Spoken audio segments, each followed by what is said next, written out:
السلام علیکم، آپ دیکھ رہے ہیں جوائنٹ سیشن میں ہوں سیدہ عائشہ ناز، اور ابھی تک کی بڑی خبر یہ ہے کہ جو ایکسپیکٹ نہیں کیا جا رہا تھا پاکستان تحریک انصاف سے وہ ہو رہا ہے، اور اس حوالے سے باقاعدہ شیر افضل مروت صاحب انفارم کر رہے ہیں میڈیا کو کہ عمران خان صاحب پارٹی چیئرمین شپ سے دستبردار ہو گئے ہیں، لیکن انٹرا پارٹی الیکشنز جو کہ جمعے کو ہونے جا رہے ہیں 1 دسمبر کو، اس میں نئے نام کا فیصلہ وہ خود کریں گے۔ اس سے پہلے یہ چہ مگویاں تھیں، یہ کہا جاتا تھا کہ وہ کسی پر اعتبار نہیں کرتے، یہاں تک کہ شاہ محمود قریشی صاحب بھی ان کے کانفیڈنٹ نہیں ہیں، لیکن اب یہ اطلاعات ہیں کہ عمران خان صاحب تو نہیں لڑ رہی ہے الیکشن، جیسے کہ ہمارے پروگرام میں بھی کہہ چکے ہیں ماہرین قانون کہ وہ نااہل ہیں ایک فیصلے کے نتیجے میں، جس کی وجہ سے اب وہ دستبردار ہو چکے ہیں، تو نیا نام بھی وہ خود فائنل کریں گے۔ متوقع طور پر کون ہو سکتا ہے چیئرمین شپ کا امیدوار؟ بہت سے نام گردش کر رہے ہیں، جن میں سر فہرست گوہر خان صاحب ہیں، اور ان کے حوالے سے کہا جا رہا ہے ایک طرف یہ کہ پاکستان تحریک انصاف کی اسٹریٹجی ہے کہ وکلاء کو ٹکٹس دینے کا فیصلہ کر رہی ہے، ان میں ٹکٹس تقسیم کر رہی ہے، اور دوسری طرف اگر چیئرمین شپ بھی وکلاء کے پاس چلی جاتی ہے تو کیا یہ اسٹریٹجی پارٹی کو ہیلپ آؤٹ کرے گی یا نہیں؟ یہ بہت اہم خبر ہے۔ مین وائل 1 دسمبر کا دن صرف اس لحاظ سے اہم نہیں ہے، بلکہ جو دوسرا فیصلہ دیکھ رہے ہیں کہ جج صاحب کی طرف سے یہ کہا گیا کہ جو ان کی جوڈیشل کمپلیکس پیشی تھی آج عمران خان صاحب کی، وہ ممکن نہیں ہو پائی، چیئرمین پی ٹی آئی کی پیشی نہیں ہو پائی، سیکیورٹی تھریٹس ہیں جیل حکام کے مطابق، تو اوپن ٹرائل جو ہے وہ جیل میں ہی ہونے جا رہا ہے۔ اس کی ڈیٹیل میں بھی جائیں گے، لیکن پہلے آپ کو پول بتا دیں جو سنو نیوز HD کے ایکس پیج پہ آپ دیکھ سکتے ہیں سائفر کیس میں۔ ہم یہ جاننا چاہیں گے آپ کی رائے کہ کیا جیل میں اوپن ٹرائل ممکن ہے؟ ایسا کیا ہونے جا رہا ہے یا نہیں؟ آپ ہمیں اس پر اپنی رائے سے تو آگاہ کریں گے، لیکن ہم اپنے اینالسٹ کی طرف جائیں گے اور بات کریں گے پاکستان تحریک انصاف کے طرف سے ایک بہت بڑے فیصلے کی جو اینٹیسپیٹ نہیں کیا جا رہا تھا۔ عدنان عادل صاحب لاہور اسٹوڈیو سے ہمیں جوائن کریں، نصیر الدین خان نیر صاحب میرے ساتھ لاہور اسٹوڈیو سے ہیں، رانا مبشر صاحب اسلام آباد اسٹوڈیو سے ہمارے شو کا حصہ ہوں گے، ابو ذر سلمان نیازی ہمیں سعودی عربیہ سے جوائن کر رہے ہیں۔ سب سے پہلے اسی چیز کو ایڈریس کرتے ہیں، اور رانا صاحب، کیا پاکستان تحریک انصاف کی جانب سے یہ بڑا اعلان سامنے آنا پارٹی کی حد تک کسی بڑے پالیسی شفٹ کا عکاس ہے؟ کیونکہ شیر افضل مروت صاحب بھی ملاقات کے بعد آ کے بتاتے ہیں کہ چیئرمین پی ٹی آئی نے یہ ہدایت کی ہے کہ فوج مخالف عناصر سے دوری اختیار کی جائے۔ What's cooking? دیکھیں، پہلے کچھ عرصہ پہلے کی بات ہے کہ جب chairman P T I Imran Khan جو تھے وہ تھے جب اٹک میں، تو وہاں پہ انہوں نے 2-3 نام پرپوز کیے تھے، اور انہوں نے کہا تھا کہ ان تینوں ناموں میں سے کسی ایک کو چیئرمین بنا دیا جائے تو ہی has no objection to it, but وہ اس پہ کچھ فزل آؤٹ ہو گئے وہ نام، کچھ وہ جو بھی بات چیت چل رہی تھی وہ نہیں کسی پایا تکمیل تک پہنچ سکی، اینڈ وہاں پہ ایک سچویشن بن گئی۔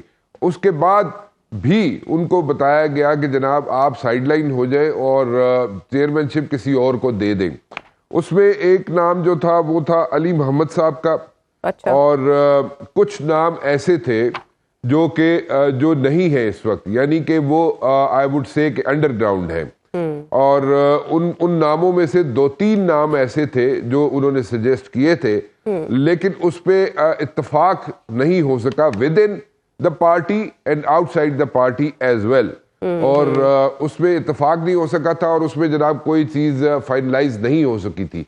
اب یہ جو سچویشن بنی ہے اس وقت، اس سچویشن کو اگر ہم سامنے رکھیں تو آئی پرسنلی تھنک کہ یہ ایک بڑا سینسیبل فیصلہ ہے جو کہ چیئرمین پی ٹی آئی کی طرف سے ہے، عمران خان صاحب کی طرف سے ہے، کیونکہ آپ ہمارا پریویس ریکارڈ جو ہے، پولیٹیکل ریکارڈ جو ہے، لیڈرشپس کا ریکارڈ جو ہے وہ آپ کے سامنے ہے، اور وہ اس پہ بڑی تفصیلاً بحث کر چکے ہیں نصیر الدین صاحب بھی اور عدنان صاحب بھی، کہ کیسے ہوتا رہا ہے پاسٹ میں، ہسٹری میں، اور اگر کوئی چیئرمین اگر سائیڈ لائن بھی ہو جاتا ہے۔ ہمارے پاس لیٹسٹ جو یہاں پہ اگزامپل ہے وہ ہے میاں محمد نواز شریف صاحب کا بھی، اور اگر آپ باہر بھی ہوتے ہیں، پارٹی سے باہر بھی ہوتے ہیں، then you are calling the shots، کیونکہ دیکھیں نون لیگ میں اگر کہا جائے کہ کسی اور کا ووٹ بینک ہے تو نہیں ہے، آج بھی ووٹ بینک جو ہے میاں محمد نواز شریف صاحب کا ہے، اور اسی طرح اگر پی ٹی آئی میں دیکھا جائے تو ووٹ بینک جو ہے وہ صرف اور صرف صاحب کا ہے، تو اس میں کوئی راکٹ سائنس نہیں ہے۔ آپ باہر بھی رہ کے you can pull the strings، you can manage the things، اور اس میں کسی کو بھی آپ آگے کر دیں۔ ہاں، یہ بہت ضروری ہوتا ہے کہ یہ اتنا ڈیلیکیٹ آئی وڈ سے کہ یہ فیصلہ ہے کہ اس میں کوئی بھی کسی بھی طرف آئی وڈ سے کہ کسی بھی فینس کی سائڈ پہ جا سکتا ہے. سو اس کا نام چوز کرنا, اس کو فائنلائز کرنا, اس کو سامنے لے کے آنا, وہی بندہ ہو سکتا ہے جو کہ بات سنتا ہو, اور میں تو یہ کہوں گا کہ جو کہ آنکھ کا اشارہ سمجھتا ہو, چاہے وہ کوئی بھی ہو, چاہے کسی بھی پارٹی سے ہو. اگر وہ نہیں ہوگا تو پھر پارٹی جو ہے یہاں پہ پی ٹی آئی کی حد تک اگر ہم دیکھیں تو پی ٹی آئی کے اندر یہاں پہ لیگسی نہیں ہے, یہاں پہ لوگ ایسے نہیں ہیں, یہاں پہ ان کی صاحب کی کوئی اولاد نہیں ہے کہ جو ان کو آ کے لیڈ کرے, یا یہاں پہ کوئی اور ان کے بھائی بہن نہیں ہے جو کہ آ کے لیڈ کرے ایز سچ. لیکن کانفیڈنس ہونا بہت ضروری ہے چیئرمین پی ٹی آئی کا, اور وہ اگر کانفیڈنس ان کو جو 3-4 نام انہوں نے پہلے ڈیسائیڈ کیے تھے جب وہ اس وقت اٹک میں تھے, اگر انہی 3-4 ناموں میں سے کوئی آئے گا تو میرے خیال میں it's going to be a win-win situation for them, and it's a decision which should have been taken like earlier. بہت پہلے اگر لے لیا جاتا تو بہت بہتر تھا, لیکن الیکشن کمیشن نے جو ڈیسیژن دیا, الیکشن کمیشن نے جو انٹرا پارٹی الیکشنز کی بات کی, اس کے بعد یہ میرے خیال میں ایک کمپلشن بن گیا تھا, and then they were left with no other option than to go for this thing. اور حالانکہ یہ بہت عرصے سے کہا جا رہا تھا انہیں کہ جناب یہاں تو تسی سائیڈ لائن ہو جاؤ تو کسی اور نو جناب دے دو چیئرمین شپ, تے سارے everything is gonna be hunky dory. So I personally think دونوں سائڈ پہ اگر دیکھا جائے, بلکہ تینوں سائڈ پہ اگر دیکھا جائے تو it's a win win situation for everyone. Decision well taken, a little delayed I would say, but then again decision well taken. ہاں, یہ ایسی شخصیت جو دونوں طرف قابل قبول ہو, یہ بڑا امپورٹنٹ ہے, جس نقطے کی طرف آپ نے ہلکا سا اشارہ کیا. ابو ذر, ایک تو ذرا یہ بھی کہہ رہے ہیں کہ وہ سزا چیئرمین پی ٹی آئی کی جیسے ہی ختم ہوگی وہ دوبارہ انٹرا پارٹی انتخابات میں بحیثیت چیئرمین وہ انتخاب لڑیں گے, اور پارٹی میں جو نئی انٹریز ہوں گی یا ٹکٹس کی تقسیم سب کے فیصلے پارٹی چیئرمین ہی کریں گے, اور نئے چیئرمین جو ان کا متبادل ہو سکتا ہے اس کا فیصلہ بھی وہی کرنے جا رہے ہیں. یہ سب آپ کے خیال میں ایکسپیکٹڈ تھا, یہ پلان میں شامل تھا, اور کون ہو سکتا ہے جو چیئرمین پی ٹی آئی کا انتخاب ہو اس سچویشن میں؟ دیکھیں, پہلے تو میں ایک چیز کلیئر کر دوں, یہ چیئرمین پی ٹی آئی نے ابھی جو فیصلہ لیا ہے کہ وہ چیئرمین نہیں رہیں گے, یہ اس وجہ سے نہیں لیا انہوں نے کہ کوئی قابل قبول ہوں وہ کسی کو, صرف اسی وجہ سے لیا گیا ہے کہ الیکشن کمیشن کا فیصلہ آیا ہے, جس کے بعد ایک لیگل گلچ تھا جس کو اوور کم کرنے کے لیے آپ کو ایک پارٹی چیئرمین ایسا چاہیے, some one who is qualified, کیونکہ سپریم کورٹ کی ججمنٹ ایک ہے جو آپ کی راستے میں ایک رکاوٹ بن رہی تھی, جس طرح میاں نواز شریف صاحب کے کیس میں آئی تھی. ہاں, لیکن اس میں بیرسٹر گوہر خان خود کہہ چکے ہیں کہ وہ الیکشن کمیشن کا فیصلہ چیلنج کریں گے انٹرا پارٹی الیکشنز کا. اس طرف پاکستان تحریک انصاف نہیں گئی ایسا, لیکن ایز اے بیک اپ آپ نے اپنا پلان تو کرنا ہوتا ہے نا, کوئی لیگل لکونا آ جاتا ہے, کوئی لیگل ایشو آ جاتا ہے, اس سے نکلنے کے لیے, کیونکہ الیکشن کروانا ایک لازم ایک ریکوائرمنٹ آ گئی تھی فیصلے کے بعد. وہ اپیل میں الاؤ ہوتا ہے, فیصلہ نہیں ہوتا, ہوپ فل تو آپ ہوتے ہیں, لیکن جب تک وہ فیصلہ ہوتا ہے تو آپ اس کو فالو تو کرنا پڑتا ہے. سو میں صرف اتنا کہنا چاہ رہا ہوں کہ یہ فیصلہ اس وجہ سے نہیں لیا گیا کہ کوئی اور چیئرمین کچھ حلقوں کو قبول ہوں گے لیکن کرنٹ چیئرمین نہیں قبول ہوں گے, اس وجہ سے نہیں لیا گیا, صرف اسی وجہ سے لیا گیا کہ الیکشن کمیشن کے فیصلے کی روشنی میں کوئی لیگل پوائنٹ از کلیئر.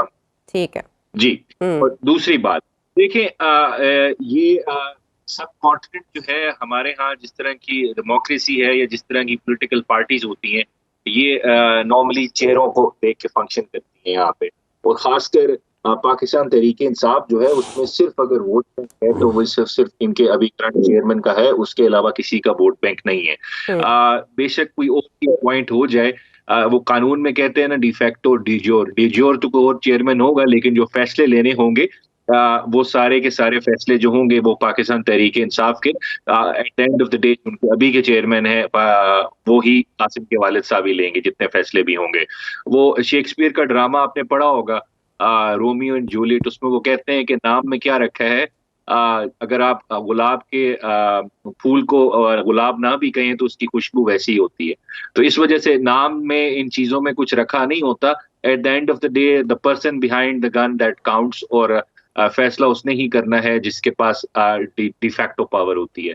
تو اس وجہ سے میرے نظر اس سے کوئی فرق نہیں پڑے گا فیصلے بالکل اٹک جیل سے ہی ہونے، اڈیالہ جیل سے ہی ہونے ہیں، مشاورت کے ساتھ ہوں گے، لیکن فائنل اتھارٹی جو ہے وہ چیئرمین پی ٹی آئی جو اس وقت ہے قاسم کے والد صاحب وہی ہے اور وہی کریں گے فیصلے. نیئر صاحب ایکو کر رہی ہے وہ تاحیات قائد والی بات. نواز شریف صاحب پارٹی کے تاحیات قائد منتخب، ابو ذر بھی وہی بات کر رہے ہیں چیئرمین پی ٹی آئی کے حوالے سے. لیکن آپ بتائیں موزوں ترین شخص جس کا انتخاب چیئرمین پی ٹی آئی کر سکتے ہیں؟ وہی شخص آئندہ میں نیئر صاحب سے سوال کر رہی ہوں. علامتی قیادت سنبھالے گا. علامتی قیادت جس کا انتخاب بھی چیئرمین خود کریں گے، اپنے جانشین کا انتخاب انہوں نے کرنا ہے، باقی عہدیداروں کی نامزدگی بھی انہوں نے کرنی ہے. اگر پارٹی انٹرا پارٹی الیکشنز کی ایکسرسائز میں جاتی ہے تو بھی یہ ایک بس کاغذی کارروائی ہوگی، سب لوگ بلا مقابلہ منتخب ہو جائیں گے. ساری جماعتیں یہ کرتی ہیں. پی ٹی آئی تو ایسے مصیبت میں پھنس گئی ہے. الیکشنز کسی کے بھی اس طرح سے نہیں ہوتے جو ان جماعتوں کا آئین کہتا ہے. سب جماعتیں کاغذی کارروائی کر کے الیکشن کمیشن کو دے دیتی ہیں. اب یہ کہ موضوع کون ہو سکتا ہے، یہ سب سے اہم فیصلہ ہے، اسی سے ڈٹرمن ہو جائے گا شخصیت کے انتخاب سے کہ چیئرمین پی ٹی آئی اپنے جانشین کے ذریعے رائے کو اور دوسرے حلقوں کو کیا پیغام دینا چاہتے ہیں. کیا وہ ماڈریٹ پولیٹکس کرنا چاہتے ہیں یا پھر ہارڈ لائنرز پہ انحصار کرنا چاہتے ہیں؟ ہمارے ملکوں کی جو بھی سیاسی جماعتیں اپوزیشن کی پولیٹکس کرتی ہیں انہیں internally moderate soft elements versus hardliners اور ہاکس کا سامنا رہا ہے. رانا صاحب اس تاریخ سے بخوبی جانتے ہیں کہ یہ پرابلم رہتی ہے. یہ آج پی ایم ایل میں آج بھی موجود ہے اور دوسری جماعتوں میں بھی رہتی ہے. لیکن اس سے اس امر کی نشاندہی ہو جائے گی کہ کیا پی ٹی آئی اپنے اس بیانیے سے جس کو انہوں نے بڑی سختی سے پھیلایا، لوگوں کو اس پہ راضی کیا، رائے کو ہموار کیا، کس حد تک سٹک کرتی ہے، اپنی ایکسیپٹیبلٹی بڑھاتی ہے یا اسی سٹیٹ آف کانفلکٹ میں رہتی ہے. یہ شخصیت کے انتخاب سے نظر آ جائے گا کہ کون کیا کہنے کے قابل ہے اور اس کا انتخاب کس لیے ہوگا.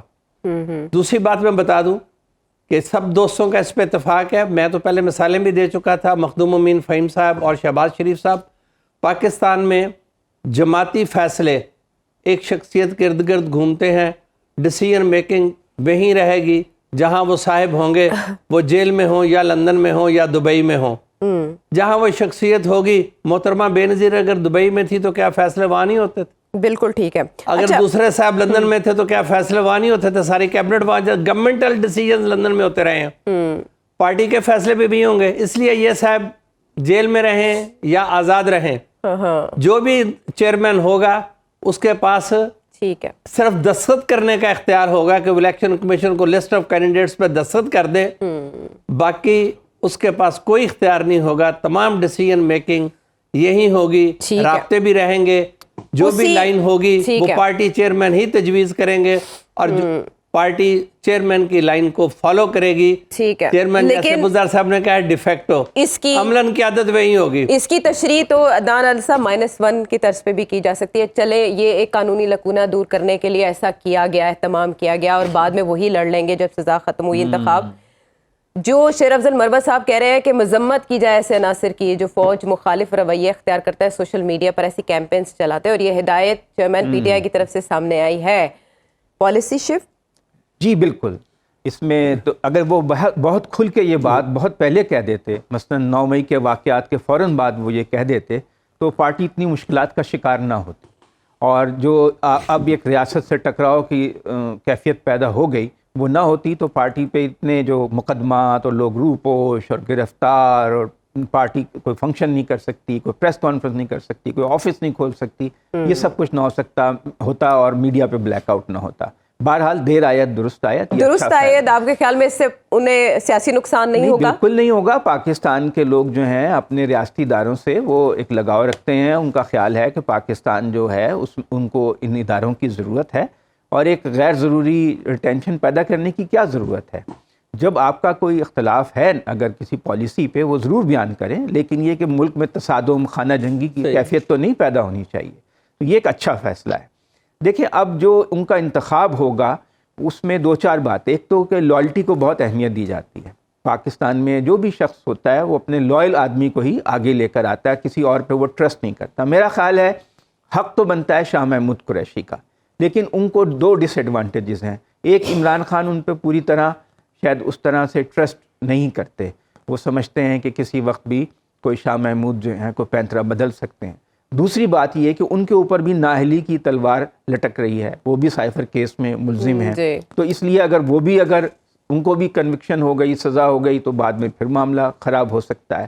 تو اب دوسرا مسئلہ ہے کہ ایسا شخص ہو جس سے پارٹی میں انتشار نہ ہو, یعنی گروپ بہت سبھی کے لیے قابل قبول ہو. ہاں, لڑنا نہ شروع کر دیں. صاحب کے علاوہ کوئی اور عوام کو قابل قبول ہوگا؟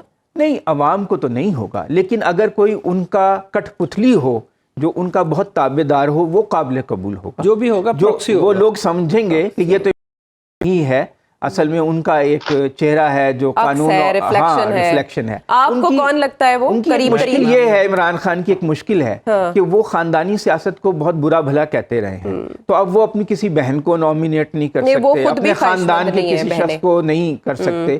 وہ تو ایک کہنے کی بات ہوتی ہے, کسی وقت بھی یو ٹرن لیا جا سکتا ہے, لیکن چونکہ وہ اتنا کنسسٹنٹلی یہ باتیں کہتے رہے ہیں طویل عرصے سے, تو اس کا تو اب امکان نظر نہیں آتا. اب جو وکلا کی بات ہے تو اس میں سینئر ترین تو حامد خان ہیں. اگر وہ گوہر خان جو ہیں وہ آگے آتے ہیں تو پھر شاید لیگل ٹیم میں بھی رفٹ کا سما پیدا ہو سکتا ہے, جیسے کہ پہلے بھی ایک وکیل جو ہیں ان کی ٹیم سے باہر جا چکے ہیں. تو میرا خیال ہے کہ جو ہیں کوئی ایسا فیصلہ کریں گے, ایک تو یہ کہ وہ ماڈریٹ فیس ہوگا, کیونکہ انہوں نے یہ واضح طور پہ پیغام دے دیا ہے کہ جو لوگ فوج کے بارے میں الٹی سیدھی باتیں کر رہے ہیں ان سے ڈسٹنس پیدا کیا جائے, الگ فاصلہ پیدا کیا جائے. دوسرے یہ کہ وہ ایسا شخص ہو جو ان کے احکامات پر بلا چون و چرا عمل کرے اور پارٹی مزید انتشار کا شکار نہ ہو. ایسے ابو ذر بھی ہو سکتا ہے نا, ایسے نوجوان کی عادت. جی نہیں, ایسا ایک خاتون بھی ہو سکتی تھی, لیکن مسئلہ یہ ہے کہ وہ خاتون خود 9 مئی کے واقعات میں, کون جو پنجاب میں خواتین ہیں اور جو وزیر صحت تھیں ہماری یاسمین راشد صاحبہ, ان میں یہ اہلیت تھی. لیکن اور چونکہ خواتین کا ووٹ بینک بھی بہت بڑا ہے, وہ تو وزیر اعلیٰ پنجاب کی کرسی کے پاس آتے آتے رہ گئی تھیں. اس لیے اب ان کے لیے مشکل ہے, کیونکہ وہ ایک کیس میں بالکل وہی اسی میں ملزمان کی فہرست. جی جی نہیں صاحب, آپ نام نہیں, ماڈریٹ پالیٹکس کے لیے ایک طرف اگر جانا ہے تو موزونیت اور مقبولیت ہر معیار پہ حامد خان صاحب بھی پورا اترتے ہیں. گوہر صاحب از ٹو ینگ, اپنے وکیل بھائی کی حمایت کی ہے انہوں نے. نہیں, میں ایک اور بات بھی بنا دوں, ہو سکتا ہے دیکھیں انتخاب کا نتیجہ کوئی بھی ہو سکتا ہے. چلیں ٹھیک ہے, خان صاحب ڈسکوالیفائڈ ہو, کسی کو تو پی ایم بھی بننا ہے. چلیں بہت انٹرسٹنگ ہے, اور 1 دسمبر کون سے زیادہ دور ہے, شاید اس بات کا اعلان بہت جلد ہو جائے, پھر اس کے بعد ہم آپ کے حوالے سے بھی بات کریں گے. واپس آتے ہیں ایک بریک کے بعد.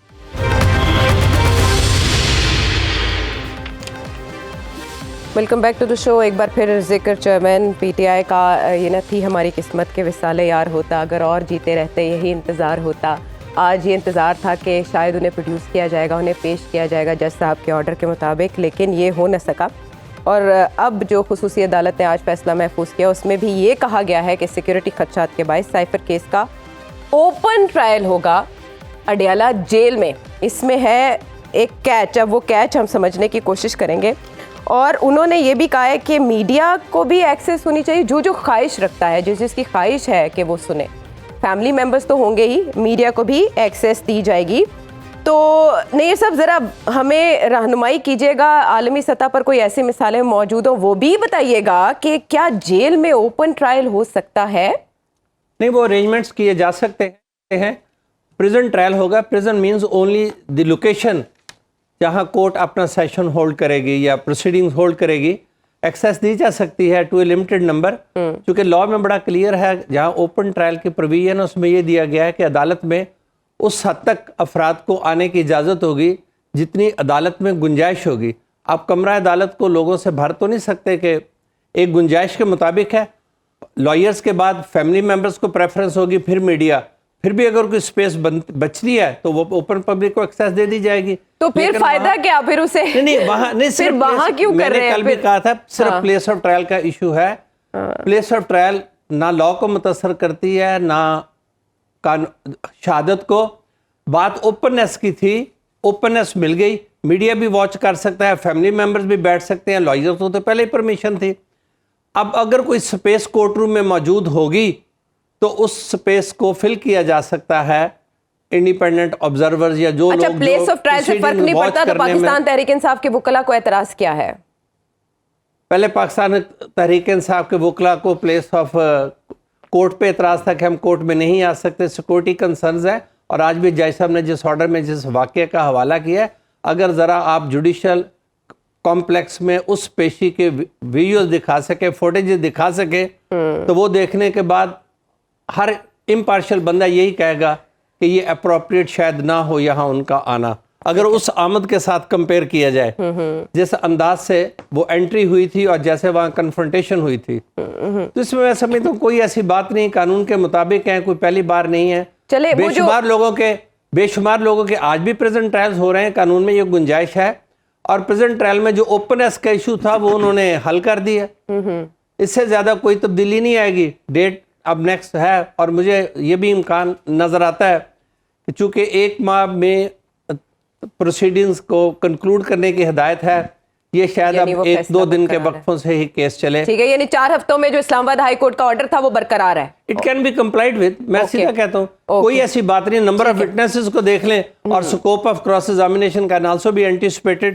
کون سا کوئی دنوں پہ چل سکتا ہے. تاثر تو یہ پیدا ہو رہا ہے نا کہ چاہتے ہیں کہ چیئرمین تحریک انصاف جب تک ہیں ان کا چہرہ میڈیا میں نظر نہ آئے, عوام ان کی جھلک نہ دیکھیں, وہ لوگوں کے ذہنوں سے محو ہو جائیں. چلیں یہ تو اپنی جگہ پر ارادہ ہے, لیکن اگر ایسے سیکیورٹی تھریٹس ہیں جس کے بارے میں جیل انتظامیہ بھی کنسرنڈ ہے اور حساس ادارے بھی, تو ابو ذر آپ کے خیال میں وہ رپورٹ پبلک نہیں ہونی چاہیے, عوام کو نہیں پتہ چلنا چاہیے کہ خطرہ ہے کس سے اصل میں؟ دیکھیں 2 چیزیں ہیں. پہلی چیز تو یہ تھی جب چیلنج کیا گیا تھا وہ اس میں یہ کہا گیا تھا کہ ایک تو اوپننس نہیں ہے, اور دوسری بات یہ کہی گئی تھی جو مین گراؤنڈ تھا کہ جو جج صاحب نے الاؤ کیا ہے جیل ٹرائل سیکشن 352 کو انٹرپریٹ کرتے ہوئے, انہوں نے انڈیپینڈنٹ اپلیکیشن نہیں کی مائنڈ کی, اور جو ان کو رپورٹس دی گئی ان کو انہوں نے منوان قبول کر کے اپنا انڈیپینڈنٹ مائنڈ اپلائی نہیں کیا, اور انہوں نے کہا یہ جیل ٹرائل ہوگا. اس میں بھی اب یہ ایشو ضرور آئے گا کہ کیا جو جج صاحب نے فیصلہ کیا ہے صبح 9 بجے رپورٹ آنے کے بعد 11 بجے فیصلہ لکھ کے دے دیا ہے کہ جی یہ جو رپورٹس ہیں ان کے مطابق جیل ٹرائل ہونا چاہیے, سیکیورٹی تھریٹس ہیں. دیکھیں میں خود دیکھا ہے ابھی بہت سارے کیسز میں جو اسلام آباد کی کچہری پہ ایک ٹیررسٹ اٹیک ہوا تھا, ان کا ٹرائل میں نے اسلام آباد کچہری میں ہوتے ہوئے دیکھا ہے ان ٹیررسٹ کا. اس کے علاوہ تحریک طالبان پاکستان, اس کے علاوہ سیکٹیرین وائلنس کے جو ہارڈنڈ کرمنلز تھے ان کا ٹرائل آپ ATC کورٹ میں کر رہے ہیں, اور آپ یہاں پہ کہتے ہیں کہ سیکیورٹی تھریٹس ہیں چیئرمین PTI کو. دیکھیں یہ سیکیورٹی تھریٹس چیئرمین PTI کو نہیں ہے, یہ تھریٹ صرف ایک بیانیہ جو ان کے خلاف بنایا گیا ہے کہ اگر ان کی جھلک عوام دیکھ لے گی میری نظر میں تو میرے خیال سے ان کی آدھی الیکشن کیمپین ہو جائے گی. یہ ٹوٹل گورنمنٹ کا جو اور جو ایگزیکٹو جو جج صاحب کو رپورٹس دے رہے ہیں یہ بالکل ریلائبل نہیں ہے. اس پہ بالکل انڈیپینڈنٹ اگر آپ نے رپورٹ دینی ہے کورٹ کے اندر دیں, لیکن اس طرح کی رپورٹس دیکھیں اس طرح تو کوئی بھی آگے کہہ دیتی سیکیورٹی تھریٹ ہے. جس طرح آپ کو یاد ہوگا جب ڈفرنٹ پارٹیز کے, تو اگر حکومت نہیں چاہتی ان کا جلسہ ہو تو وہ آگے ایک لیٹر ایشو کرتے ہیں سیکیورٹی تھریٹ آپ گھر سے باہر نہ نکلیں.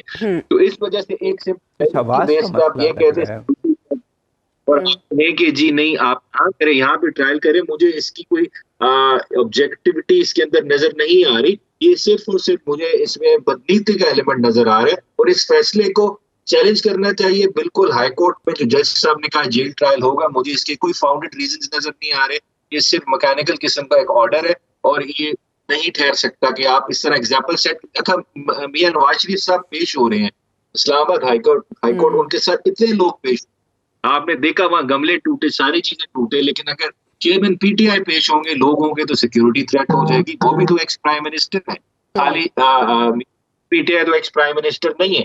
اگر آپ کی اسٹیٹ کی ایکس PM کو سیکیورٹی نہیں پرووائڈ کر سکتی تو میرے خیال سے اسٹیٹ کی مشینری کا ہونے کا کوئی فائدہ نہیں رہا. پھر اگر ہم یہ بھی چیئرمین PTI دے دیں گے انڈرٹیکنگ کی, کوئی سپورٹر نہیں آئے گا, کوئی ہلاک نہیں ہوگا, لیکن ایٹ لیسٹ